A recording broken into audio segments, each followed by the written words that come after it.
이데얼 스쿨이 있었는데 우리 어린이들 이데얼 스쿨 재밌었어요? 뭐가 그렇게 재밌었어요? 파자마 파티? 아이고, 파자마 파티가 제일 재밌었구나. 하나님 말씀은 잘 생각 안 나고 파자마 파티만 생각나는 거 아니에요? 네, 어쨌든 재밌었으면 다행입니다. 오늘 한 주간 또 여러분 잘 지내셨죠? 저도 잘 지냈습니다. 오늘 말씀 지난주에 이어서 계속해서 보도록 하겠습니다.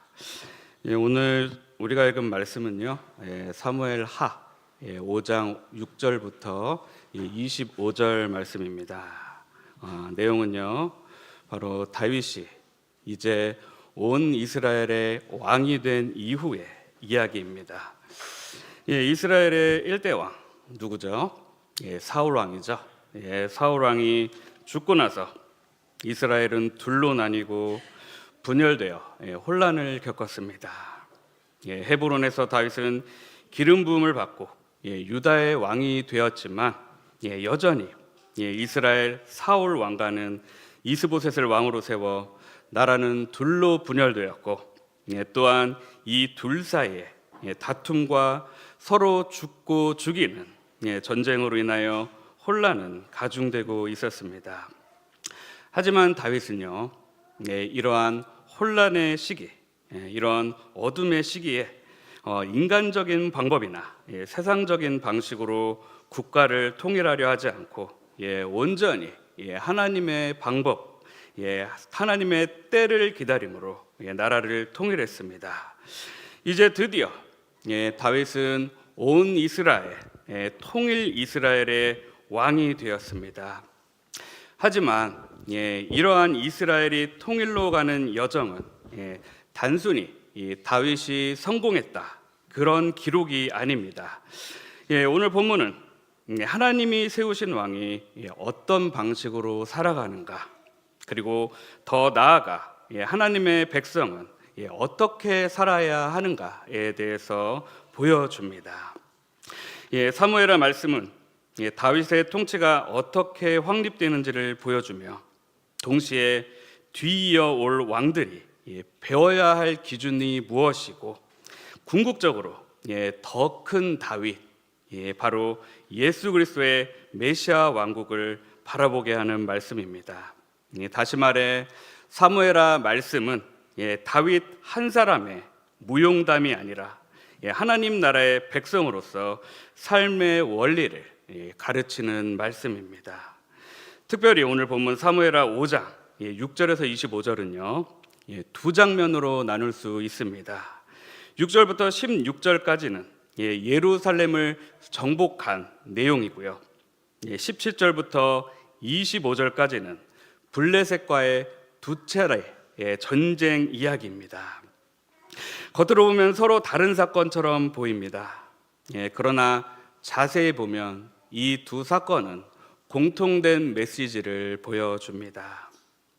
그것은 바로 하나님의 사람은 자기의 힘으로 사는 것이 아니라 하나님의 함께하심과 하나님의 말씀에 의지하여 사는 사람이라는 것입니다. 다윗은 왕이 되었지만 왕이 된 직후에 안일함으로 들어가지 않았습니다. 그는 더 큰 책임으로 들어갔고, 더 큰 싸움으로 들어갔고, 더 큰 순종으로 들어갔습니다. 따라서 오늘 말씀을 다시 한번 보면서 본문을 통해 하나님께서 말씀하시고자 하는 것이 무엇인지 살펴보도록 하겠습니다. 우리 6절부터 9절까지 한 절씩 교독하겠습니다. 제가 먼저 읽습니다. 왕과 그의 부하들이 예루살렘으로 가서 그 땅 주민 여부스 사람을 치려하매 그 사람들이 다윗에게 이르되 내가 결코 이리로 들어오지 못하리라. 맹인과 다리 저는 자라도 너를 물리치리라 하니 그들 생각에는 다윗이 이리로 들어오지 못하리라 함이나. 다윗이 시온 산성을 빼앗았으니 이는 다윗성이더라. 그날에 다윗이 이르기를 누구든지 여부스 사람을 치거든 물깃는 대로 올라가서 다윗의 마음에 미워하는 다리 저는 사람과 맹인을 치라 하였으므로 속담이 되어 이르기를 맹인과 다리 저는 사람은 집에 들어오지 못하리라 하더라. 다윗이 그 성에 살면서 다윗성이라 이름하고 다윗이 밀로에서부터 안으로 성을 둘러싸우니라.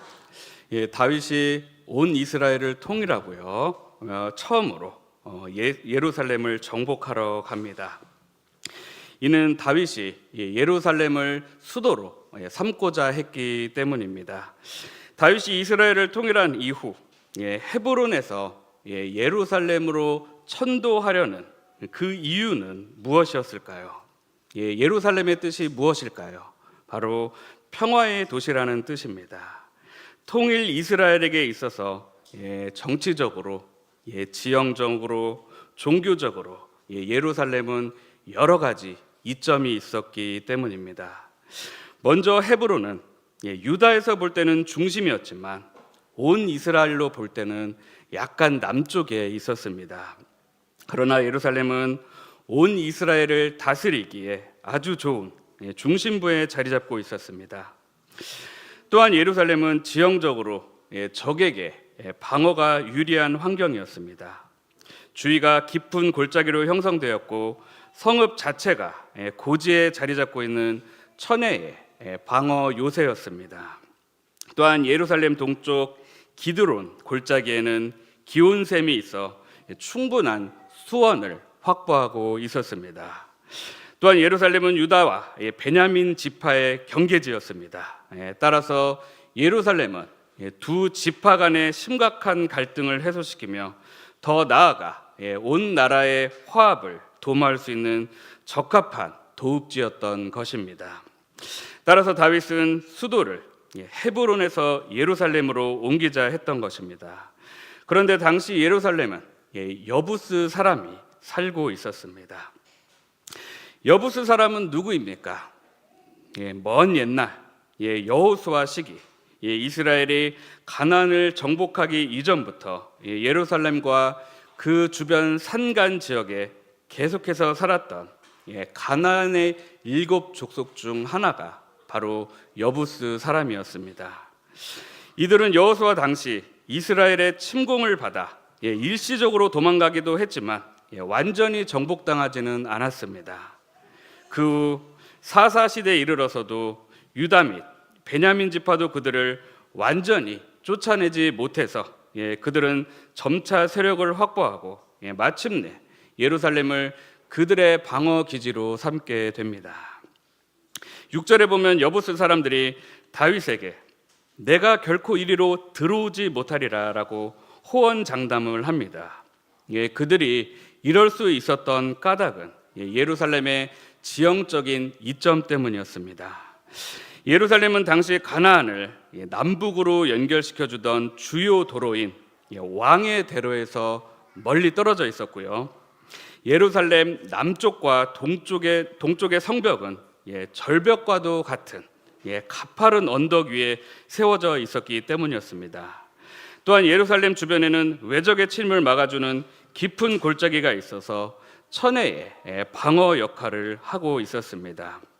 따라서 그동안 여러 민족들도 예루살렘을 정복하고 싶었지만 그런 엄두도 내지 못했고 여부스 사람들은 자신만만하게 다윗을 향하여 맹인과 다리 저는 자들도 너를 물리치리라 라고 큰 소리를 쳤던 것입니다.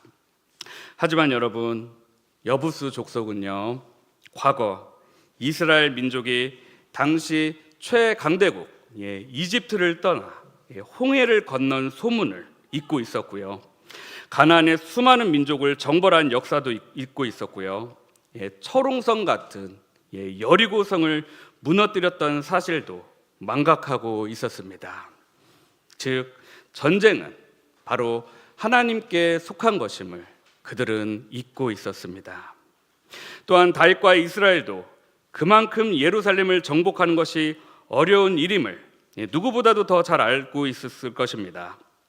하지만 일단 정복만 하면 이제 다른 어느 민족도 예루살렘에 쳐들어오는 것이 어려운 것을, 외세의 침략으로부터 자신들의 수도가 안전할 것을 잘 알고 있었을 것입니다. 따라서 위험을 무릅쓰고 고생을 무릅쓰고 예루살렘 정벌에 나선 것입니다.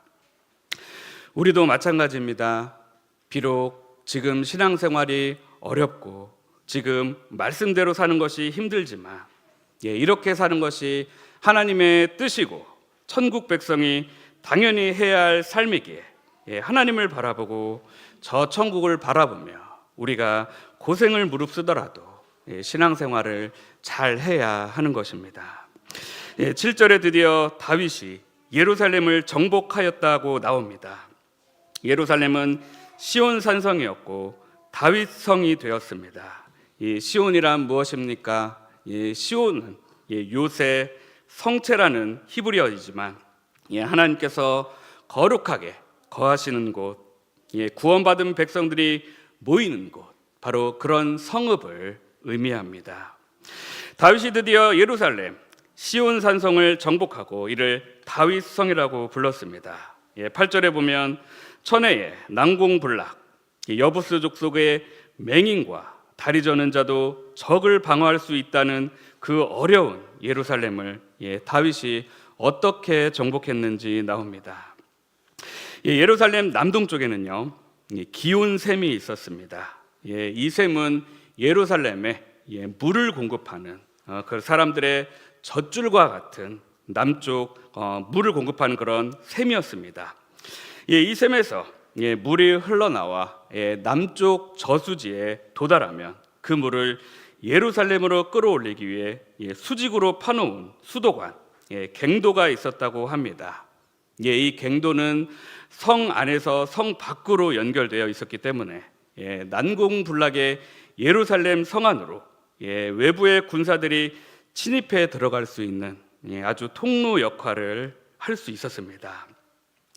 하지만 이 통로로 예루살렘 성 안으로 들어가는 것은 역시 쉽지 않은 방법이었습니다. 왜냐하면 좁은 통로로 타고 올라가다가 여부스 군사에게 발각이라도 된다면 다윗의 군사들이 다 죽을 수도 있고 어찌 보면 예루살렘 안으로 들어갈 귀중한 통로를, 귀중한 길을 잃을 수 있기 때문입니다. 그런데 그 통로를 지키는 군사, 맹인과 다리 저는 자 같은 군사 한 명만 있었더라도 이스라엘이 성 안으로 들어오기 어려웠을 텐데 그 한 명이 없어서 정복당한 것입니다. 이제 다윗과 이스라엘의 평화의 도시 예루살렘을 평화롭게 정복했습니다. 다윗은 예루살렘을 정복하고 밀로라는 흙으로 만든 성체를 중심으로 예루살렘 성을 다시 쌓음으로 예루살렘이 더 튼튼히 견고하게 세우게 됩니다. 계속해서 오늘 말씀을 봅니다. 10절부터 12절 한 절씩 또 교독합니다. 10절입니다. 만군의 하나님 여호와께서 함께 계시니 다윗이 점점 강성하여 가니라. 두로왕 히람이 다윗에게 사절들과 백향목과 목수와 석수를 보내매 그들이 다윗을 위하여 집을 지으니 함께 읽습니다. 다윗이 여호와께서 자기를 세우사 이스라엘을 왕으로 삼으신 것과 그의 백성 이스라엘을 위하여 그 나라를 높이신 것을 알았더라. 예루살렘 정복 후 다윗과 이스라엘은 점점 강성해집니다. 훗날 두로왕 히람이 사절들과 백향목, 목수, 석수들을 보내서 다윗의 집을 지어줍니다. 이렇게 다윗이 왕이 된 이후에 하나님께서 다윗을 이스라엘의 왕으로 세운 것을 인정하고 믿고 화친하러 온 나라가 있는 반면 어떤 나라는 이런 이스라엘을 인정하지도 않고 하나님을 진정한 신으로 인정하지도 않고 다윗의 강성함을 이런 것들을 인정하지도 않고 공격한 나라도 있었습니다. 동일한 사건이었지만 어떤 시각으로 보냐에 따라 이렇게 행동이 달라지는 것입니다. 계속해서 13절에서 16절 교독합니다. 다윗이 헤브론에서 올라온 후에 예루살렘에서 처첩들을 더 두었으므로 아들과 딸들이 또 다윗에게서 나니 예루살렘에서 그에게 난 자들의 이름은 삼무아와 소밥과 나단과 솔로몬과 이팔과 엘리수아와 네벡과 야비아와 사마와 엘야다와 엘리벨렛이었더라. 예, 다윗이 예루살렘을 정복한 이후 처첩을 더 두었다고 13절에 기록합니다. 이는 이스보셋의 죽음과 무비보셋을 통하여 사울 왕가가 완전히 멸망되었음을 보여주는 것 같이 대조되어 다윗 왕조가 점점 더 강성의 감을 표현하는 걸 수도 있습니다. 하지만 결국은 이러한 일들 때문에 다윗 왕조가 약하여져 감을 훗날 다윗이 어려움을 겪게 되는 이유가 됩니다. 하나님께서는 분명히 신명기 17장에서 왕은 아내를 많이 두어 그의 마음이 미혹되게 하지 말 것이라 라고 명령하셨는데 다윗은 이것을 어긴 것입니다. 따라서 훗날 다윗이 취한 많은 처첩들과 자녀들은 그에게 말할 수 없는 고통과 수치를 주었고, 또한 다윗의 영향을 받은 아들 솔로몬 역시 다윗보다 더 많은 처첩을 거느려 그 결과 나라 안에는 각종 우상 숭배가 만연하였고 나라가 둘로 쪼개지는 역사가 일어나게 되었습니다. 계속해서 17절에서 21절입니다. 한 절씩 교독합니다. 이스라엘이 다윗에게 기름을 부어 이스라엘 왕으로 삼았다함을 블레셋 사람들이 듣고 블레셋 사람들이 다윗을 찾으러 다 올라오매 다윗이 듣고 요새로 나가니라. 블레셋 사람들이 이미 이르러 르바임 골짜기에 가득한지라.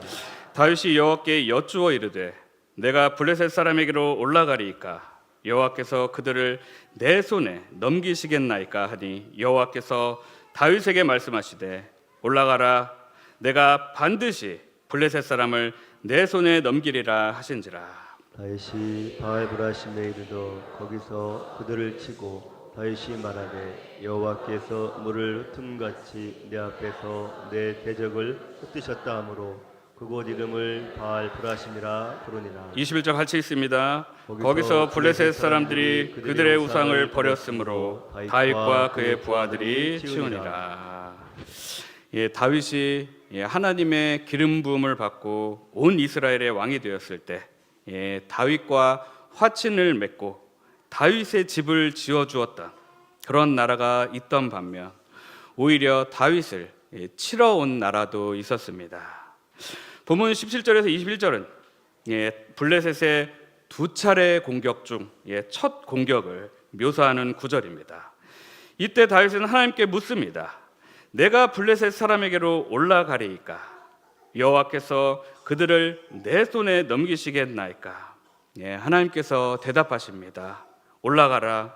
내가 반드시 블레셋 사람을 내 손에 넘기리라. 다윗은 블레셋을 치고 여호와께서 물을 흩음같이 내 앞에서 내 대적을 흩으셨다라고 하여 그곳 이름을 바알 브라심이라 부릅니다. 또한 이전 이스라엘이 전쟁에서 승리를 보장하기 위해 궤를 가져갔던 것처럼 이번에는 블레셋 사람들이 전투에 그들의 우상을 가지고 왔습니다. 전쟁에서 패하자 그 우상들을 다 버리고 도망갔습니다.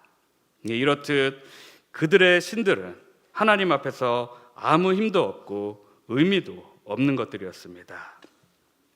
드디어 오늘 본문의 마지막 구절입니다. 22절부터 25절까지 한 절씩 교독하도록 하겠습니다. 22절입니다. 블레셋 사람들이 다시 올라와서 르바임 골짜기에 가득한지라. 다윗이 여호와께 여쭈니 이르시되 올라가지 말고 그들 뒤로 돌아서 콩나무 숲을 맞은편에서 그들을 기습하되 뽕나무 꼭대기에서 걸음 걷는 소리가 들리거든 곧 공격하라. 그때 여호와가 너보다 앞서 나아가서 블레셋 군대를 치리라 하신지라.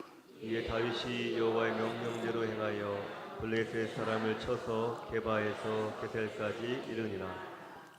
블레셋 사람들의 2차 공격이 들어왔습니다. 이번에는 다윗이 또 하나님께 묻습니다. 하지만 이번에 하나님께서는 정면 공격이 아닌 뒤로 돌아서 뽕나무 숲을 맞은편에서 공격하라고 명하십니다. 또한 뽕나무 꼭대기에서 걸음 걷는 소리가 들릴 때 공격하라고 하십니다. 그때 하나님께서는 이스라엘보다 먼저 앞서 나아가셔서 블레셋 군대를 치신다라고 말씀합니다. 이처럼 하나님의 지시를 따르는 것이 전쟁을 승리할 수 있는 비결이었던 것입니다. 또한 뽕나무 꼭대기에서 걸음 걷는 소리가 들리거든 즉시로 순종하여 행동하는 자가 승리할 수 있음을 보여줍니다. 하나님께서 먼저 앞서 나아가셨기 때문입니다. 사랑하는 성도 여러분, 오늘 말씀을 가지고 저는 세 가지로 메시지를 나누고 싶습니다. 첫 번째, 하나님의 때를 기다린 사람은 사람의 조롱에 무너지지 않는다입니다. 다시 한번 말씀드립니다. 하나님의 때를 기다린 사람은 사람의 조롱에 무너지지 않는다. 다윗은 이제 온 이스라엘의 왕이 되었습니다. 하지만 이것은 하루아침에 이루어진 것이 아닙니다. 다윗은 사무엘에게 기름 부음을 받은 후 약 20년을 기다린 끝에 온 이스라엘의 왕이 되었습니다. 그 긴 세월 동안 그는 사울에게 쫓기고 광야를 떠돌고 오해를 받고 생명의 위협을 겪었습니다. 그러나 그는 서두르지 않았습니다. 그는 자기 손으로 왕위를 빼앗지 않았습니다. 하나님의 방법과 하나님의 때를 기다렸습니다.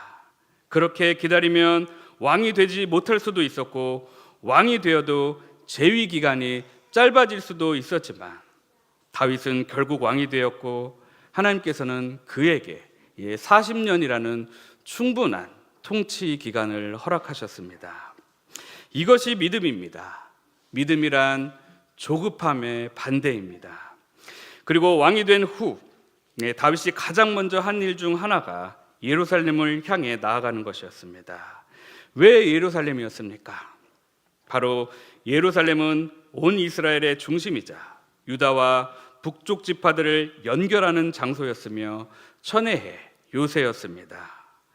헤브론은 유다에게는 좋았지만 온 이스라엘의 수도로는 너무 남쪽이었고 예루살렘은 통일 왕국의 중심 도시로 적합했습니다. 그래서 다윗의 예루살렘 정복은 단순한 영토 확장이 아니라 하나님께서 세우신 통일 왕국의 중심을 세우는 일이었습니다. 그런데 문제는 예루살렘이 너무 견고한 성이었다는 것입니다. 당시 여부스 사람은 그 어느 누구도 예루살렘을 정복할 수 없다라고 믿었습니다.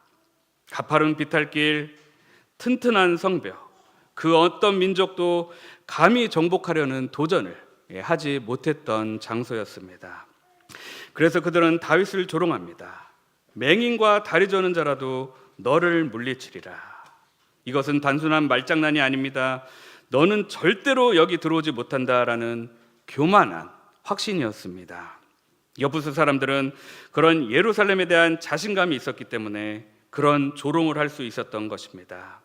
하지만 다윗은요, 이 기온샘에 연결된 수로를 이용해 성 안으로 들어갑니다. 성안 사람들은 그 길로 군대가 들어올 줄 꿈에도 예상하지 못했습니다. 여기서 중요한 것은 단순히 다윗의 전략이 좋았다가 아닙니다. 성경은 그 사건을 정리하면서 이렇게 말합니다. 만군의 하나님 여호와께서 함께 계시니 다윗이 점점 강성하여 가니라.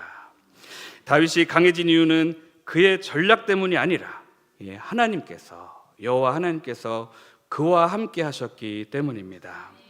여부스의 조롱이 강했던 것이 아니라 하나님이 함께 하심이 더 강했던 것입니다. 결국 그들의 조롱은 그들 자신의 멸망의 길이 되었습니다. 사랑하는 성도 여러분, 우리 안에도 여부스 사람 같은 것들이 있을 수 있습니다.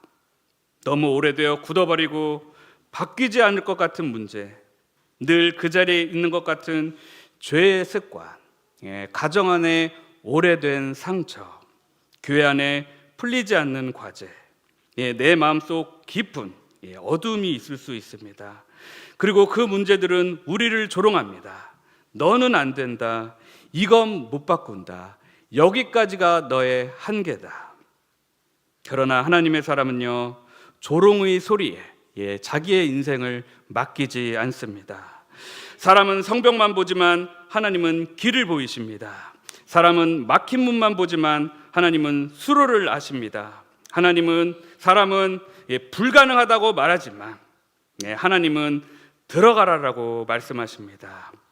혹시 오늘 예배 가운데 내 인생은 너무 늦었다라고 생각하는 분이 계십니까? 다윗은 늦지 않았습니다. 20년의 기다림이 헛되지 않았습니다. 하나님의 때는 늦지 않습니다. 하나님의 방법은 돌아가는 것 같아도 가장 정확한 길입니다. 그러므로 여러분, 조롱에 반응하지 마십시오. 두려움에 끌려가지 마십시오. 하나님께서 함께 하신다면 열리지 않을 것 같은 문도 열리게 될 것입니다. 오늘 본문을 보고 두 번째 함께 나눌 것은요, 하나님의 사람은 싸움 전에 먼저 하나님께 묻는다입니다. 다시 한번 말씀드립니다. 하나님의 사람은 싸움 전에 먼저 하나님께 묻는다. 이제 본문은 예루살렘 정복 이후 곧바로 블레셋과의 전쟁으로 넘어갑니다. 블레셋은 왜 갑자기 올라왔습니까? 블레셋이 남쪽 유다 왕이었던 다윗에게는 위협을 느끼지 않았지만 온 이스라엘의 왕이 된 다윗에게는 위협을 느끼기 시작했습니다. 다윗이 온 이스라엘의 왕이 되었다고 우리에게 벌벌 떨던 사울이 죽고 다윗이 왕이 되었다고, 그 골리앗을 쓰러뜨린 왕이 온 이스라엘의 왕이 되었다고, 통일된 이스라엘과 다윗은 자신들에게 위협이라고 생각되었을 것입니다. 따라서 왕권이 아직 완전히 안정되기 전에 선제 공격을 시도한 것입니다. 여기서 우리가 놀라는 것은 다윗의 태도입니다. 다윗은 이제 왕입니다. 예루살렘도 점령했습니다. 전쟁 경험도 많습니다. 인간적으로 보면 자신감에 차 있을 수도 있습니다. 그런데 성경은 이렇게 말합니다. 다윗이 여호와께 여쭈어 이르되, 바로 이것이 다윗의 위대함입니다. 그는 전쟁을 할 줄 몰라서 하나님께 묻는 것이 아니었습니다. 싸우는 법을 몰라서 하나님께 묻는 것이 아니었습니다. 그는 하나님 없이 싸우지 않기 위해 묻는 것이었습니다. 블레셋이 예루살렘 가까이까지 기세등등 올라왔지만 다윗에게는 하나님이 계셨습니다. 그래서 다윗은 자신의 경험보다 하나님께 먼저 묻습니다. 성도 여러분, 이것이 믿음의 본질입니다. 믿음은요, 내가 힘이 없어서 하나님을 찾는 것이 아닙니다. 내가 할 줄 몰라서 하나님께 기도하는 것이 아닙니다. 믿음은요, 내가 힘이 있고 충분히 할 수 있어도 하나님 없이는 하지 않겠다라는 결정입니다. 우리는 보통 위기가 오면 두 종류로 반응합니다. 한 사람은 겁먹고 주저앉습니다. 또 한 사람은 자기 경험을 믿고 성급히 움직입니다.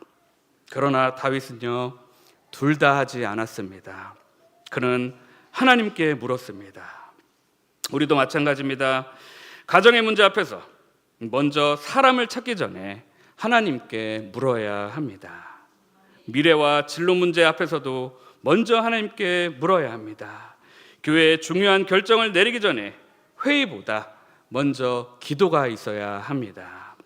목회와 사역 문제 앞에서도 예전에 이렇게 했으니 이번에도 이렇게 하면 되겠지가 아니라 먼저 하나님께 물어봐야 합니다. 경험이 많아질수록 더 많이 물어야 합니다. 직분이 높아질수록 더 깊이 물어야 합니다. 책임이 커질수록 더 겸손히 물어야 합니다. 하나님께서 올라가라 라고 말씀하시자 다윗은 그때 나아갔고 승리했습니다. 그런데 승리 이후 다윗의 고백이 중요합니다. 여호와께서 물을 흩음같이 내 앞에서 내 대적을 흩으셨다. 그래서 그곳 이름을 바알 브라심이라고 했습니다. 즉 다윗은 승리를 자기의 칼과 자기의 전략의 결과로 해석하지 않았습니다. 하나님께서 흩으셨다 라고 고백한 것입니다. 그는 승리의 자리에서도 자기 이름을 높이지 않고 하나님의 이름을 높였습니다. 또 하나 중요한 것은 블레셋이 패배하면서 자신들의 우상을 버리고 도망갔다는 것입니다. 이것은 단지 전리품 정리 정도가 아닙니다. 하나님의 승리는 항상 우상을 드러내고 무너뜨립니다. 겉으로는 블레셋과의 전쟁이지만 실제로는 참 하나님과 거짓 신 사이의 전쟁이었습니다. 오늘 우리 안에 거짓 신이 있지는 않습니까? 내가 안고 있는 우상은 무엇입니까? 그것은 체면일 수도 있습니다. 돈일 수도 있습니다. 내 방법, 내 방식일 수도 있습니다. 내 자존심일 수도 있습니다. 사람들의 인정일 수도 있습니다. 성공에 대한 집착일 수도 있습니다. 우리가 정말 하나님께 묻는 삶, 기도하는 삶, 말씀 안에 거하는 삶을 산다면 하나님은 단지 문제만 해결하신 것이 아니라 우리 안의 우상도 다루십니다. 그래서 참된 승리는 문제 해결보다 더 깊은 것을 의미합니다.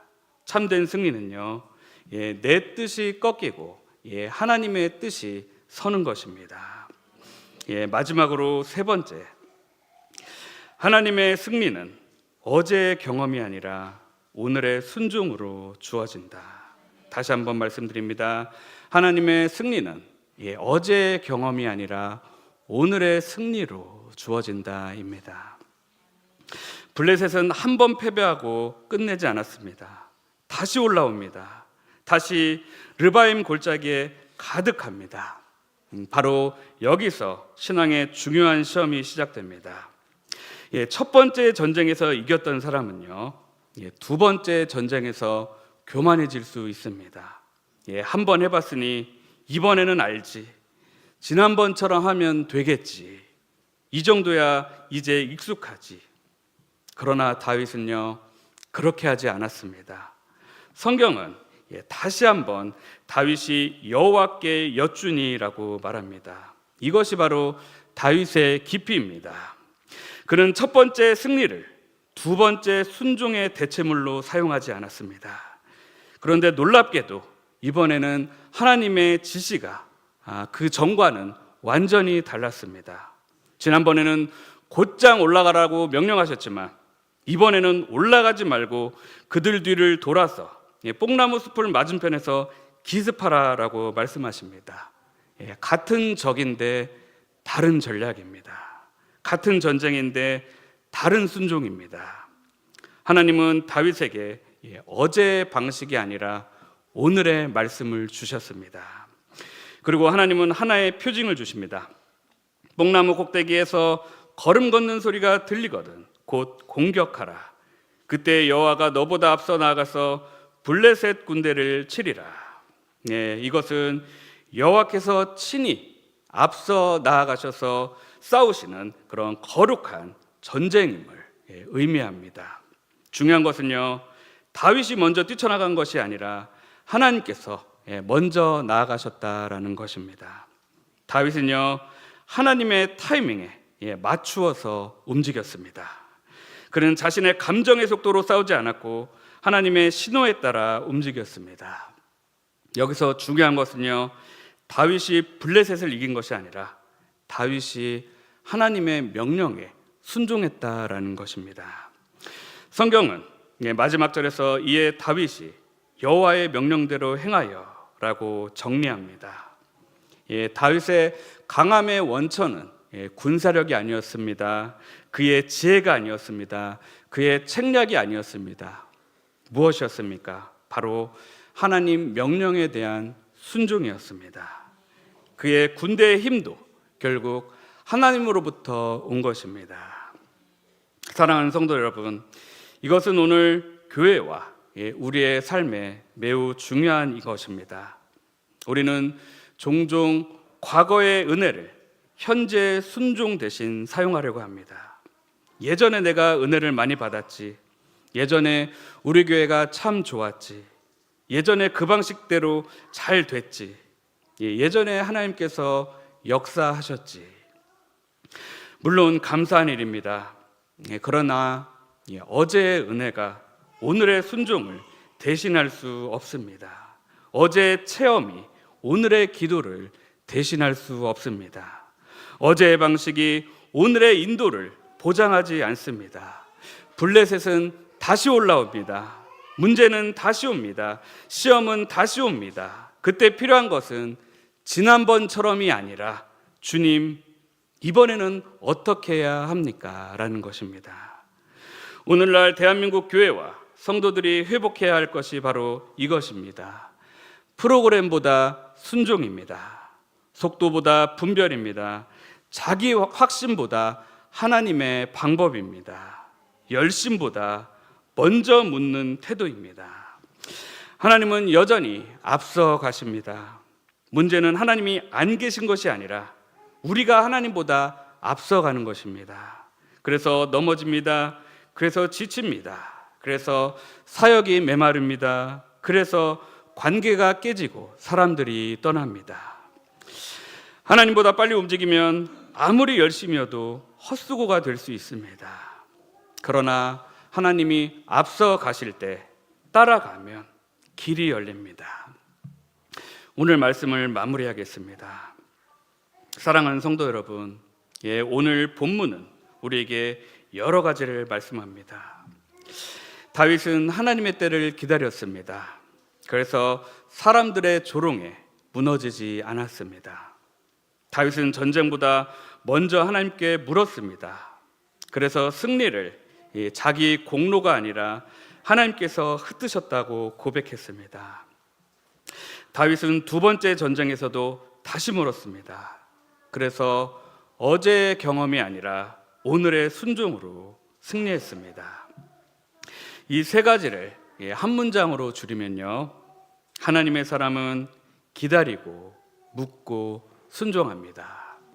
하나님의 사람은 기다리고 묻고 순종합니다. 그리고 오늘 본문은 결국 다윗을 넘어 더 크신 왕을 바라보게 합니다. 사무엘하 5장은 언약 왕으로서 다윗의 이상적인 모습을 보여주며 궁극적으로 메시아 왕국을 기다리게 합니다.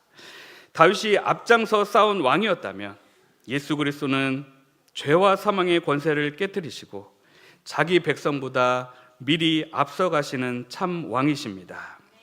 다윗이 예루살렘을 취해 통일 왕국의 중심을 세웠다면 예수님은요, 십자가와 부활로 하나님의 나라를 여시고 자기 백성을 중심으로 모으시는 영원한 왕이십니다. 그러므로 오늘 우리는 다윗을 흉내내는 것으로 끝나면 안 됩니다. 우리는 다윗보다 더 크신 예수 그리스도를 따라야 합니다. 예수님이 앞서가십니다. 미래와 앞으로의 일들을 두려워하지 마십시오. 예수님이 우리를 기다리게 하신다면 조급해하지 마십시오. 오히려 기도의 자리로 가서 물어보십시오. 예수님이 움직이라고 하시면 순종하십시오. 사랑하는 성도 여러분, 여러분의 가정 안에도 여부수가 있을 수 있습니다. 여러분의 삶 앞에도 블레셋이 있을 수 있습니다. 여러분의 사역 앞에도 르바임 골짜기가 펼쳐질 수 있습니다. 그러나 두려워하지 마십시오. 여호와께서 함께 하시면 강성해져 갑니다. 여호와께 묻는 사람은 흔들리지 않습니다. 여호와의 명령대로 행하는 사람은 반드시 하나님의 길을 경험하게 될 것입니다. 오늘 이 예배 가운데 주님께서 우리 모두에게 이렇게 말씀하시는 줄 믿습니다. 서두르지 말아라. 먼저 내게 물어라. 내가 앞서 가 있겠다. 그때 움직여라. 이 시간 다 같이 기도하도록 하겠습니다. 오늘 말씀을 생각하면서 같이 기도했으면 좋겠습니다. 이렇게 기도했으면 좋겠습니다. 주님, 저와 우리 교회로 하여금 하나님의 때를 기다리게 하소서. 다른 사람들이 무엇이라 말하건 조롱하건 하나님만 의지하여 내 마음이 무너지지 않게 하소서. 주님, 내 인생의 주인은 하나님이십니다. 하나님께서 먼저 나보다 앞서 가시기에 나의 미래와 나의 진로를 걱정하지 않겠습니다.